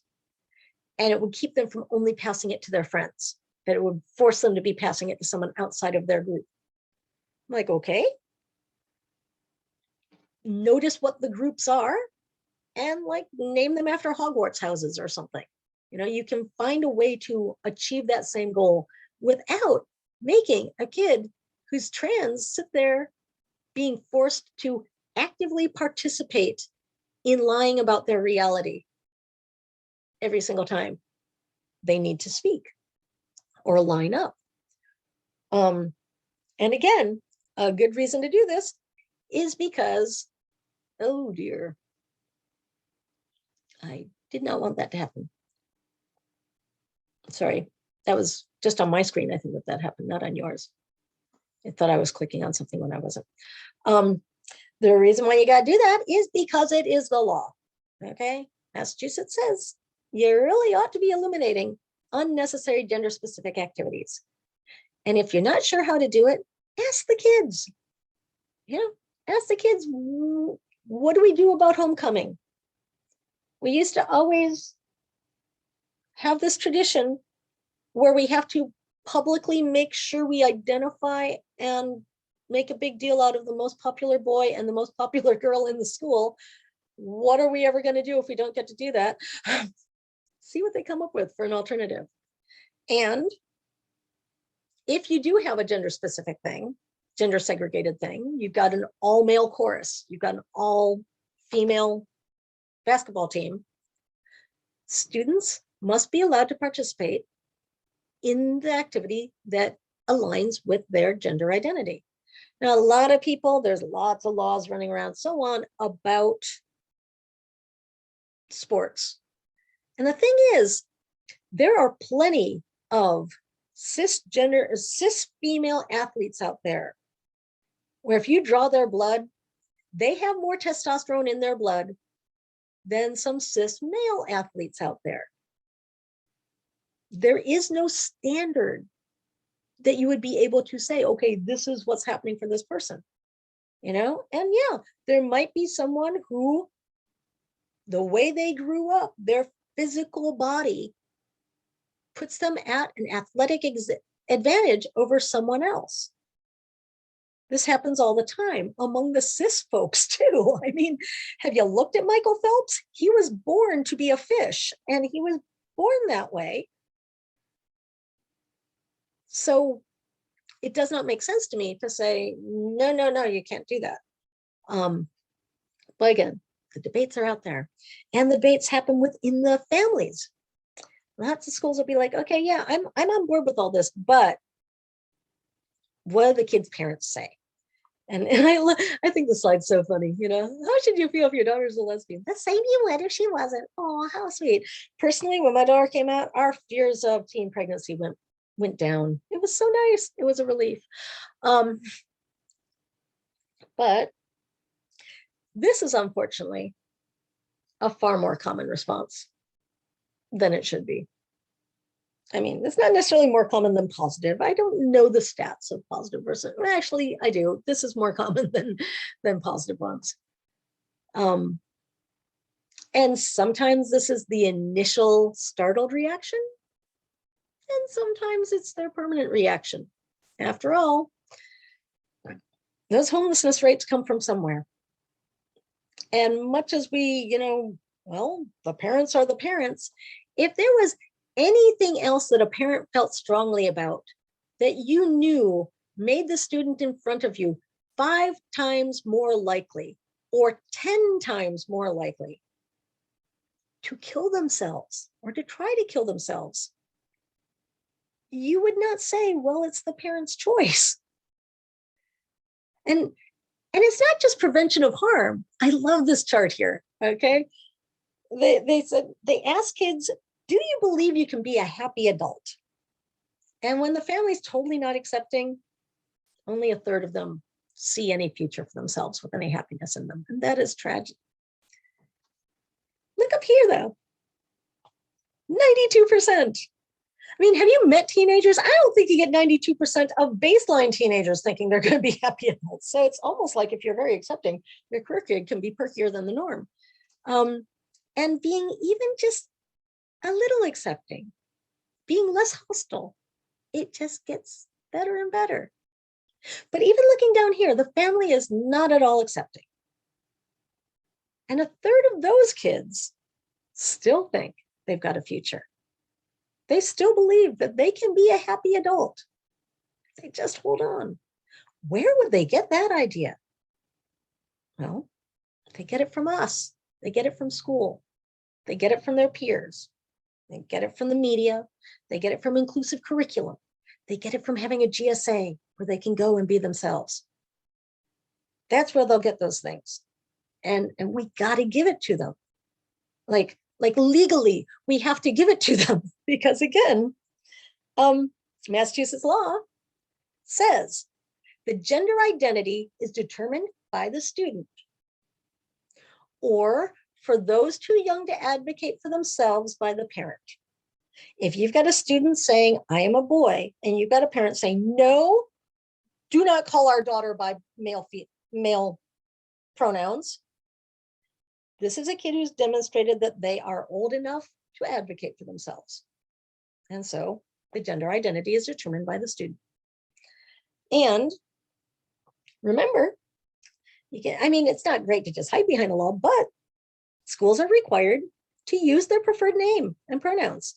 And that includes update the records and protect the privacy. Do not keep a tangible anything of previous records with the old name on it has to be kept in a confidential file. Because that's the law. But you also want to be compassionate and recognize that it's not that the parents who are having a hard time are evil. They're having a hard time. Because again, for lots of people, this is like bedrock shifting under them. They look and this is the world. This is a normal world to them. And then wasn't supposed to do it like that. And then we come along and the world starts to change. It starts to shift in ways that they aren't really sure what to make of this. And they can't predict it anymore. And it doesn't feel quite comfortable for them. And they never know when the next change is coming. And that's unnerving. It can take them a little while to be able to catch up. This whole feeling torn in all directions happens with the family too. Okay? They might really want to love their kid, but they're worried that they're going to hell. Or what am I going to say to my mom or my relatives or my neighbors? Or how do I get to be a grandparent now? What's going to happen to them in their future? Or can I even recognize my kid anymore? Or is my kid making a choice that's going to make them more likely to be victimized? But even just, who is this person? I thought I knew who this person is. I named this person, and now they say they are not that. That's not their name. How does this happen? Who am I? Who am I supposed to be? Because I was a parent of 2 sons, and now I'm a parent of a son and a daughter. That's like a different definition for who I am as well. How did I get here? Everyone's going to be asking, well, what did you do to make this happen? And even if I really, really, really 100% want to be supportive, there is this process where I had a son or I had a daughter and I don't anymore. And that is a loss. How do I grieve that while still feeling positive about my child? I have a friend who's very, very positive for her son. And the first Christmas after he came out as trans, she went to put up the Christmas tree, the Christmas stockings that her mother had hand stitched with the kids' names. And she turned and said, Alex, can I put it up or do I have to change it? And Alex, being 14, said, it can't have Laura on it. It's got to say Alex. And so she's like, okay. Now she has to fit into her time to pick out all the stitches her mom had put in and sew in the new stitches. And she has to find a time when she can do that without Alex seeing that she's crying. Because she loves him for who he is. But it's still going to be something that's going to make her cry. And that's the reality of that experience. So we want to be compassionate as we help the parents on this journey that they're on. Because we also want to remember that it's hard for them. It's also harder for the kids. you know, all their lives. They've felt different, you know, and for gay kids, they're not even really sure how they're different. I mean, they might be picturing a different family future, but they may or may not. I mean, they might be asexual for one thing, but they know that there's something wrong and bad about it. Trans kids, it varies. There's plenty of trans kids where they know from day one that they are supposed to be this other gender and they do not know why. No one else can. It's so obvious. Why can no one else see that I'm really a boy? Why do they keep calling me a girl? This just makes no sense.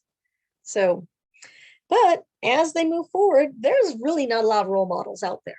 You know, the teachers have to stay closeted or risk losing their jobs. You turn on the TV and pretty much the mostly only gay people you see, their entire definition of who they are as a person is that they're gay. It's like, oh, so I can either be in the closet or I can be a professional gay or trans person.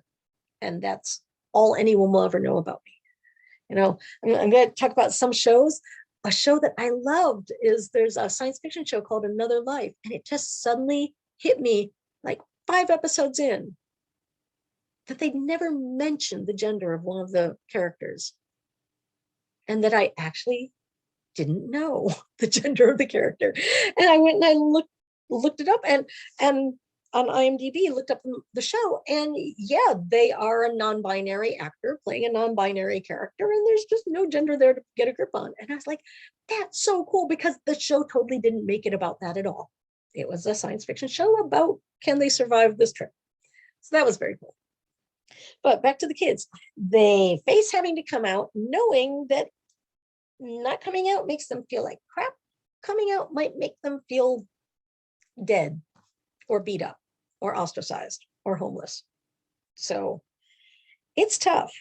And the people are saying we shouldn't be teaching the kids any of this. You know, I love this quote.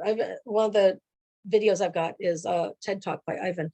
And they pointed out that if people are saying, why would you even mention to a 9-year-old anything about homosexuality? How could a 9-year-old know that they're gay? But they never ask, how do the other 9-year-olds know to persecute this child? But I also want to point out that there's good things about it too. You know, I realized that was my last slide. It's a real downer of a slide. There's a reason why Pride Parade is just like, it's so much fun. Part of it is people who are tied into knots because they can't freely just be themselves. They get a day to go out and just be themselves. I mean, it is the most celebratory thing ever. You know, in the queer community, there's 2 holidays. There's National Coming Out Day, which is October 11th. And then there's the month of June. and it's really glorious. So helping kids recognize that, yep, there is increasingly recognizably a glorious community out there if they can just get to it. I always end with resources, and there's tons that I need to tell you about here, and I will send all of you all of these links, so you don't even have to go and ask for them. But okay, this pair of videos is Katie Couric interviewing a trans model and being appallingly rude without realizing it and getting totally schooled, and then having another interview talking about that experience. And the neat thing is, this interview, it was with the model, and then an actress came out and told her how wrong she was about it. It's a taped show. They could just as easily have said, you know, yeah, oops, let's go back and do it over again. But they kept it because Katie Couric pointed out that it's important for people to see that you got to apologize and fix it when you screw up. Don't just pretend that you didn't screw up. This is a short movie. Snap Judgment, oops, not Sam. Snap Judgment is a really cool podcast of people telling personal stories. And so there's 2 really great ones there. John Oliver, if you know John Oliver, and you do not mind swearing, has an amazing monologue about trans rights. And then there's the various TED Talks, you know, one about what it was like growing up with the bullying. Nicole Maines is an amazing, amazing trans woman. God, she must be all done with college by now. I saw her speak when she was a freshman because she had to get back to take an exam right after the conference she was in. But yeah, that's an amazing talk that she has there. Yes, I'm going to be emailing these to everybody. Don't worry. I have your email because you've signed up through Zoom. So everyone who signed up, I'm going to be sending them all these links. Don't worry. There are a couple really good ones about being the mom of a trans child. This one I just added because I watched this one, it led to this one. And then when I found myself crying about this one, I just had to add it too. Various things about gender norms that kids are raised with and how to deal with kids. And this one by Ivan Coyote, if you've got anyone who's pushing back about bathrooms, watch that TED Talk. Because Ivan talks about the difficulty of finding a bathroom and then talks about having, don't remember whether it's a nibbling or a friend's kid, but has a kid in preschool who could not find a place where they were allowed and able to use the bathroom. And so the kid's mom asked Ivan to talk to the kid. And Ivan wanted to tell the kid, kids, does it get better when you get older? And Ivan wanted to tell them that, yes, you can find a bathroom when you're older. And really the only lie he could tell him was, when you're older, you can hold your pee better. And he's talking to a 4-year-old, okay? So anyone who's really, no, we cannot have non-gender specific bathrooms, just really needs to not. There's a couple cool This American Lives. This one about trans kids is very cool. And once you start, you just keep seeing more and more things. So there's lots of resources out there for you. This is DOE has stuff. This one, not that great. I can send it to you, but go to GLSEN, read the reports, see all the stats for yourself. They are great. ACLU has a great webpage and a lovely 60-page guidebook that has like examples in it. Very useful. Safe Zone has lots of materials for doing workshops if you want to do workshops, and CDC has links to like everywhere. So does the APA. PFLAG is another one of those that has a hard time with what do you do with a well-known acronym when it no longer fully includes everything. It's Parents and Friends of Lesbians and Gays, and they really just need to put like a plus or an asterisk by it because they are wanting to make sure that they are inclusive of everybody. And there's links to the local chapters. This was a really cool article talking about consent for gender affirming medical treatment, because that is, unfortunately, you need the parents to sign. I've got a client where they could not start testosterone until they were an adult because their non-custodial father would not let them. It's just, And Human Rights Campaign has a whole section with resources for schools to tap into. There's, if they want legal help, GLAAD is there for them. There's various youth alliances, Bagley and CISIA and so on. There's a community center. I'm not sure what's happening with it with COVID. It was a drop-in center. It's kind of weird. It's on Facebook, but it is a peer-run support group for teens. And this is the group that you're about to hear as soon as I bust through the last few slides that is just starting, but you'll hear about it in detail. And there's health-related resources. Trevor Project has lots of stuff about mental health and health in general and suicide issues and trans issues. I had to include this. When you log into Trevor Project, this pops up. Press escape button 3 times quickly to leave our site. Take a moment to think about that. The reason why that's there is if you are a queer teen and you're suicidal and you're looking for help, you got to be able to make the screen disappear quickly if someone walks by, because they might see what you're looking at. That's just so chilling that they need to have that there. It gets better is, let's have online role models. Fenway is the gold standard for trans health. So they've got a youth clinic, they've got a patient advocate, they've got a listening line. They are the place to go. I was on Martha's Vineyard and they're complaining that there's no medical care for trans folks on the island. I'm like, it's not about being the island, it's that Boston is Boston. Everyone in the South Shore has to go to Boston too. And this is a good article talking about chest binding and about how to do it safely. And one thing for kids to know, if they really, really do not want to have breasts, if you bind too much when you're younger, it reduces the elasticity of the skin and makes surgery later much harder. So minimizing binding, not minimizing, but doing it not excessively will make you more likely to be able to have top surgery later on or have good top surgery. Then there's lots of fun. These are all comics. That's the assigned male comic. Robot Hogs, as I said, is wonderful. And you can go there and buy prints of wonderful things. Things Without is another wonderful one that also sells prints. It's pronounced metrosexuals, where I got the genderbread person, and he puts out all kinds of really cool usable workshops and stuff that you can use in school about gender issues and LGBT issues and social justice issues in general. I was amazed to find out that Facts to Watch Out For still exists. I think she stopped writing it, but she published something last May that got a lot of awards. So, I mean, that one's been around since I was in college, so that's cool. It's sort of a soap opera in comic form set in the queer community. I used to have a slide that had maps showing what the laws were all over the country. I didn't have room for it, but if you want to go look at maps, it's there.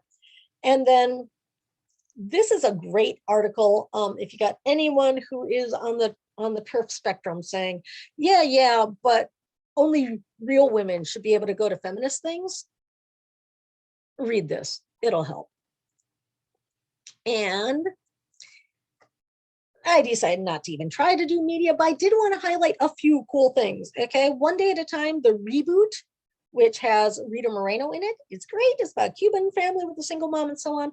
Over the course of the first season, the daughter comes out to herself and then to her mom. And the thing I love in it is when she comes out to her mom's all, yes, love, and decides to go out and acclimate herself by going to a gay bar with a friend. And the friend takes off with some people. And so she's left talking to a random dude. And since she's talking to a stranger, and you can frequently be more honest to a stranger than anyone you know, she turns to the guy and says, my daughter came out to me this afternoon, and I'm not okay with it. I'm not comfortable. I want to be the supportive parent. And I'm not. And I feel terrible. And he looks at her and says, she's known about this for what? Years? You've known for 4 hours. Give yourself time. You'll get there. It's okay. Change takes time. Sense8, if you like sort of science fiction-y, very cool things, like if you like The Matrix, this is by the Wachowski sisters, and it is an amazing series and has a number of LGBTQ characters played by LGBTQ actors. And if you're saying, wait, Wachowski, I thought it was the Wachowski brothers, catch up. Another Life, as I said, is a science fiction one. Sex Education is amazing. It's a British show. It is stunningly wonderful about relationships and about sexuality. It is excellent for everyone in the family to watch, but not together, because it is so frankly open and honest. It's almost, there are times when you won't even want to watch it with your spouse. But it's definitely a great thing for parents to watch, great thing for teens to watch. They would not want to be in the same room when it is showing. And Star Trek Discovery has some non-binary characters. There's just more and more non-binary characters happening all the time. BuzzFeed made a list of movies if you want to look at movies.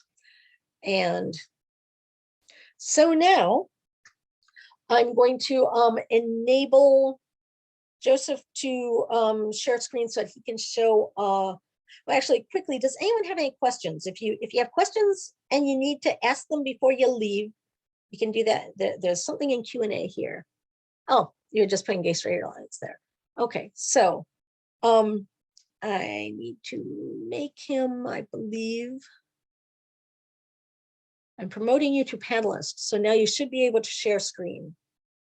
So I'm going to stop my share and let's welcome, I don't want to mispronounce your last name, is why I keep just kind of going, that person there.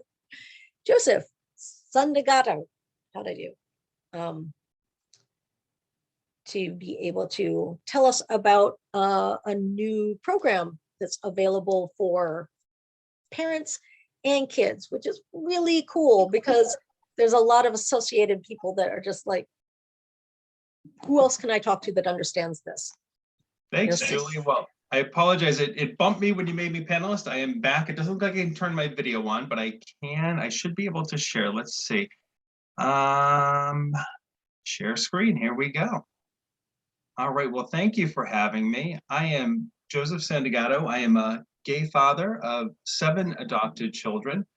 And Julie, this presentation brought up a lot for me. I've been a community advocate. I've lived a life as a young person in schools, dealing with many of the issues that you talked about today. And as an adult, I recognize the need for advocacy. And so my particular path to fatherhood was through the Department of Children and Families. So I'm a foster parent and an adoptive parent, and I recognized there was a need for a lot of support within the child welfare community.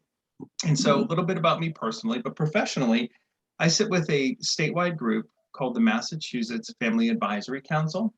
And we are a community service organization who works in partnership with the Massachusetts Department of Children and Families to assure that the needs of community members are represented in child welfare practice and policy here in Massachusetts. We work under something that aligns with community board work as required by the legislature, as well as under CAPTA, which is a federal piece of grant and legislation that we work with. So with that in mind, we have a number of groups, and within our groups, we have a diversity committee. I'm the co-chair of the diversity committee. And early last year, as the department started moving forward and progressing in some of their work, I've been working with them for 15 years on their LGBTQ plus work within the department. And in cooperation with the Family Advisory Committee, we said, you know, now is the time to help fill some gaps. When I started this work many, many years ago, there wasn't often a lot of programming in certain geographic areas within the community. Boston certainly always had a lot of programming for LGBTQ youth and families. Certainly Fenway comes to mind when I think about some of the early work for transgender youth. But by and large, that network has gotten built out over the past decade and a half. And now the issue that many parents express to us is with regard to how do I find these services? So in your own backyard, you might be aware of something. You might have referral networks in place through your medical plan. But at the end of the day, a lot of families are struggling with resources. And so Julie talked to you today about a lot of different resources. The one thing that we saw as a missing gap that we would be able to help with is helping families to get referrals to different kinds of services around the state. We're not just talking about medical referrals, but we're talking about support for parents, support for youth. We have a youth liaison who's joining us today, Ashley, as one of our representatives. So we built a program called the Statewide LGBTQ Partners. And I'll share back with Julie after this presentation, but you all should be looking at that website right now. Is that correct, Julie? Can you see the statewide program? Yeah. All right. And that is in the links that I have. That is where you end up. Where it goes to. Perfect. Wonderful. Yeah. Everyone should just ignore that get started at the top. WordPress just really wants more people, but just ignore that and focus on everything else. It is. And we are, because we are a group of volunteers, we don't have a lot of funding. So we are using WordPress. It is as functional as it can be within the confines of our fiscal limitations. So with that, this is who we are, a little bit about our program. And really this program functions in 2 different ways. So the people who work on our program, let me just bring you to our team quickly, are folks with a great deal of lived experience. These are people who have their own LGBTQ identities as adults, who've raised children and helped families who have LGBTQ identified youth, and all come to us with a great deal of experience. And so what we offer to families, we're not clinical, so we do not do anything to make any diagnoses, to work on the medical mapping of someone's path. Rather, think of us as, for those of us of a certain age, think of us as the yellow pages of the LGBTQ community here in Massachusetts. So there's two ways you can engage. You see a button here that says click to register. Here, if a family clicks to register, they get passed through and data collection happens. I then look at their needs. Part of what we ask is a little bit of background. And we are able to then match one of our liaisons to their needs, whether it be to a specific circumstance they're going through, to a particular geography. We're pretty malleable in that way. And in that regard, we are one-on-one support for a family or youth. The second way in which folks can join our work is through some links at the bottom of this page. This is our partner and resource page, much like Julie gave you a list of various resources. This is our ever-growing list of resources here in the state of Massachusetts, so a great place to pop in if you're looking for some ideas about how to support a youth. But we also have monthly virtual support meetings. On the first Monday of each month is a youth meeting. Second Monday of each month is an adult meeting, really parent or family, loved one, caregiver meeting. They're from 7 to 8 each month. And the reason that this is important, while the one-on-one support has been critical in my life and in everything that I've done, and I've seen the benefits of it, I recognize that the value of community also is a huge piece, and our team recognizes that. So by having virtual drop-in sessions, and they are drop-in sessions, you might come one month, you might not come the next month, but as needed, you can come in and meet not only with our liaisons who are hosting the meeting, but also meet with other families who might have some similar circumstances or backgrounds or history that would be helpful for you. And so much like Julie was talking about one of my favorite shows, One Day at a Time, and the response from the mother in the show, you may be okay in front of your kids, but you may need someone there to talk to afterwards, right? You may be incredibly accepting, but you may still have questions. So this is a great way and a second level of engagement. The last thing I would present is, while it is certainly a piece of what Julie talked to you about today, there's a long-standing program that I've built and have been presenting for probably the better part of 15 or more years now, called Alphabet Soup. And while it's not as comprehensive as what Julie presented to you, what it is a safe space discussion for parents, caregivers, and loved ones of LGBTQ community members. So notice I didn't say youth, right? It's you love someone who is LGBTQ identified, and you're afraid to talk to them because you're afraid you're going to make a mistake. This is a safe space where you get to say and do things to build a better understanding of how to communicate with your loved one. And that's really an important piece. So from time to time, we do offer that program. There is no current program listed here now, but we'll be having one again soon. So with that, we are working in partnership with the Department of Children and Families through our connection to the department with the Family Advisory Committee. And we are open to working with families from across the Commonwealth and able to support families from across the Commonwealth. Largely, the population that we serve are folks who are currently involved with the department. But we also acknowledge that there are families who have since left the department's care and need some continued guidance. We equally understand that under something called Family First, which some of you may or may not be aware of, it's a particular piece of legislation that requires departments of children and families across the country to think about helping to keep families from becoming involved in foster care or in departmental involvement. And we believe under Family First that we can help keep children from or issues within a family from evolving to a place where they need departmental support. So we recognize a full spectrum of peoples who we are able to support. And so with that, I would be happy to answer any questions, but I certainly appreciate Julie in allowing us a few minutes to tell you about the program. You have a connection in the links that Julie's going to send to you. All of our contact information is there. If you click on the email address, which is our primary method of contact, you will be reaching out to me. I'll be sure to get you the information you need, and I'll be happy to answer any questions there as well. So Julie, thank you for the time to present the program. Oh, thank you for developing a program that is so needed, because I keep having people ask me if I can connect them with someone. And there's just like, I have one, schools will call me with various things. I had one school that called on the Cape where it was the sibling of a trans kid. And they're like, is there anything out there for siblings? And I was like, wow, that's an excellent question. And I couldn't find anything.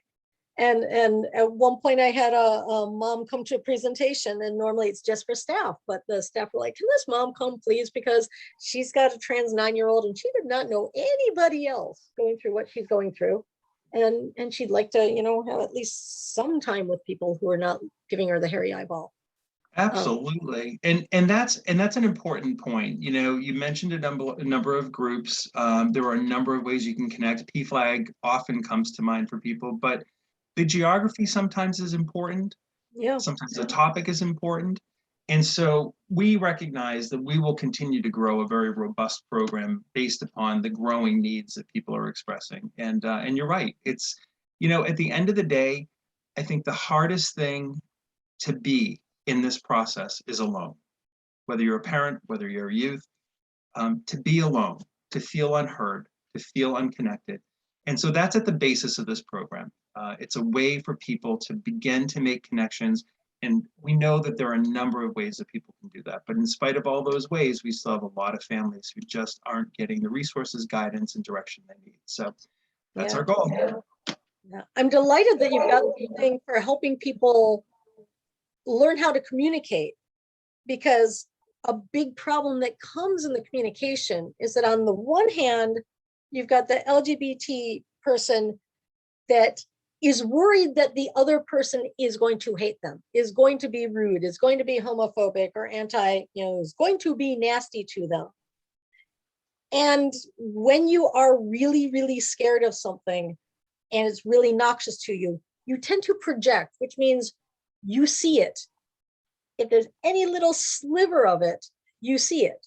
And so if the person hesitates because they're surprised, you see that as they're mad at me. Right. And so the communication from the very beginning gets very screwed up, because if the person even kind of, no one's going to, no one takes any information about a friend that they did not expect without a pause, because their brain has to absorb it. If I was driving around in a white car and then you pull up in a yellow car, my brain's going to have to take some time to undo the picture it had and do a new picture. It does not mean I give a shit what kind of car you're driving, but it slows me down to integrate the new information. And if you think I hate yellow cars, the fact that I'm not immediately excited about your yellow car is very easily perceived as you must hate me. No, you're right. And that particular rift, if you really think about it, let's take it from the perspective of a youth and a parent. The youth has an identity that they've just expressed. The parent takes a pause because they don't know what to say. And maybe what they want to say, based upon their lived experience, doesn't feel kind. So what do? They say nothing, because they recognize they don't want to hurt their child. Child perceives that as they're unaccepting. And so as that dance continues to go on with a parent who doesn't know what to say or doesn't want to say anything for fear of saying the wrong thing, this chasm grows between the youth and the parent.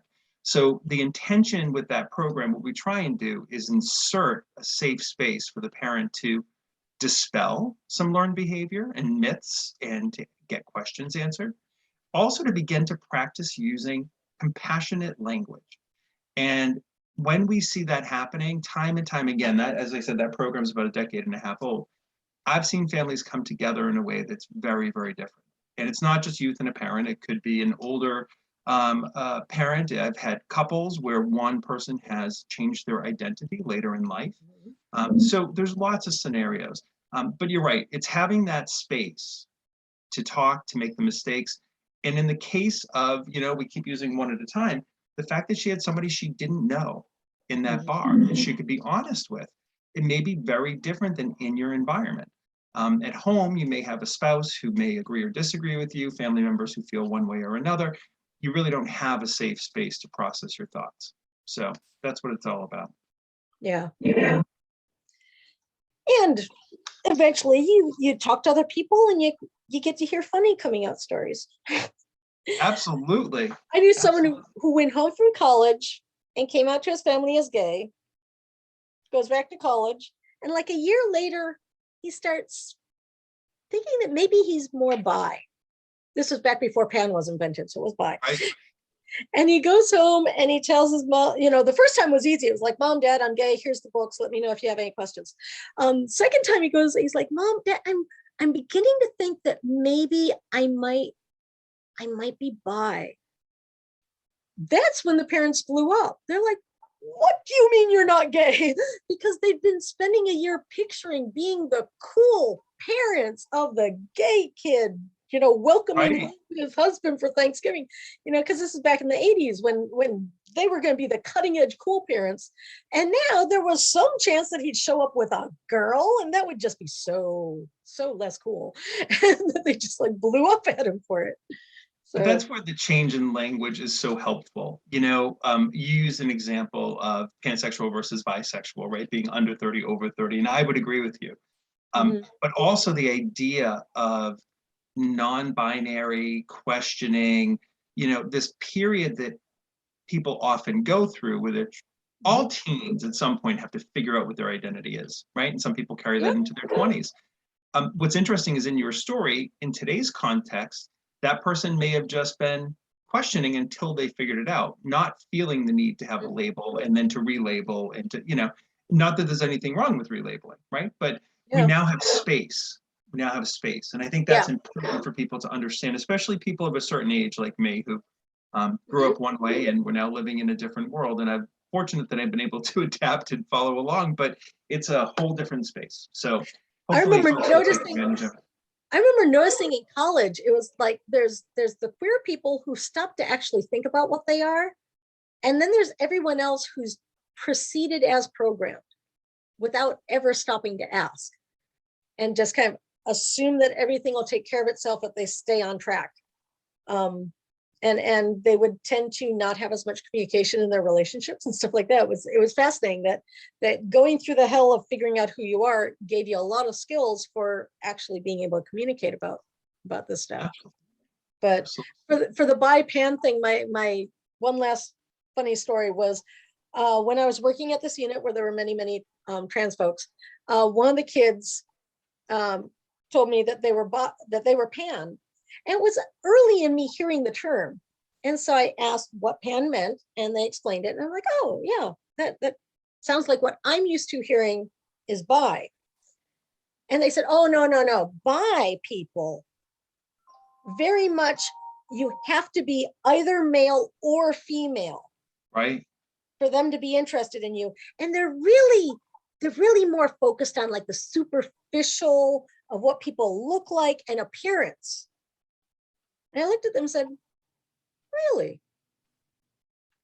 And they backpedaled so fast. It was the most subtle coming out I've ever had. And they're just like, oh my gosh, unless sometimes other people have different, it was hilarious. It is a complex world. It's a very complex world, but thank you for being part of the group that's helping to demystify it all. So greatly appreciated. Thank you as well. And everyone else, thank you for coming. And I will be sending the links to everybody who came so that you'll all have them. And feel free to look at my calendar to see what other things I have. They are mostly, they're all mental health related. This one's fun because there's nothing dysfunctional here. It's just society that's dysfunctional in this one. So it's kind of nice. It's the fun presentation. So thank you very much and have a good evening, everyone. Bye-bye.